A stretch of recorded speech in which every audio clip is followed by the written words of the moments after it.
নমস্কার বন্ধুরা। আজ আমি আপনাকে আমার ঘরের নতুন যে সোলার সেটআপ হয়েছে সেটা দেখাবো। এই চ্যানেলে এটা আমার ১ম ভিডিও। তো ভিডিওটি কেমন লাগছে আপনারা অবশ্যই বলবেন।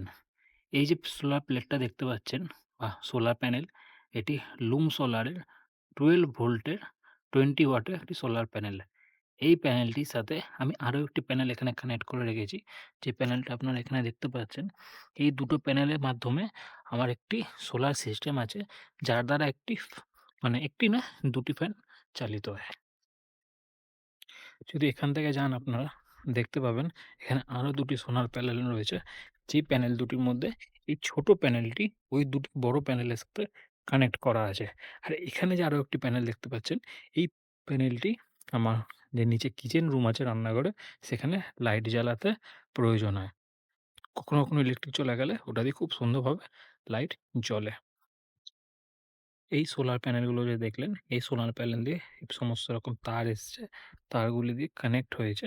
কানেক্ট হয়ে গিয়ে সেগুলি কিন্তু নিচে চলে গেছে। চলুন নিচের সেটআপটি আমি আপনাদের দেখাই। হচ্ছে সেই সেটআপটি, যে সেটআপটির কথা আমি আপনাকে বলছিলাম।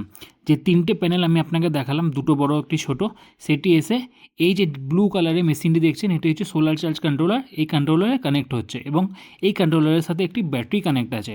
ওপরে যে ব্লু আর রেড রঙের যে মেশিন দেখতে পাচ্ছেন, ওটা হচ্ছে ভোল্ট অ্যান্ড অ্যাম্পিয়ার মিটারের মধ্যে ভোল্টেজের অ্যাম্পিয়ারটি দেখায়। আর এটি হচ্ছে সেই ব্যাটারিটি, যে ব্যাটারিটি এই সোলার চার্জ কন্ট্রোলারের সাথে কানেক্ট আছে এবং ওই সোলার প্যানেলের দ্বারা চার্জ এসে ব্যাটারিটাকে চার্জ করছে।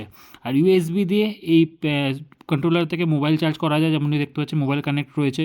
এর মধ্যে দিয়ে দুটো ইউএসবি কানেক্ট আছে, যেখানে দুটি আমার ছোটো স্মল 5 ভোল্টের ফ্যান কানেক্ট করা আছে। আমার বাড়িতে পেট আছে, তাদের ওখানে সারাদিন চলে ফ্যানটি। এই দুটো ফ্যান এখানে রয়েছে, দীর্ঘক্ষণ সারাদিন চলতে থাকে। খুব ভালো সিস্টেম, খুব ভালো ওয়ার্ক করে, খুবই এনার্জি এফিসিয়েন্ট, ফ্রিতে সারাদিন চার্জ হচ্ছে আর চলছে। বন্ধুরা, ভিডিওটি কেমন লাগলো অবশ্যই কমেন্ট করে জানাবেন এবং আপনাদের যদি কোনো প্রশ্ন থাকে আপনি আমাকে জিজ্ঞেস করতে পারেন, আমি আপনাকে রিপ্লাই দিয়ে দেবো।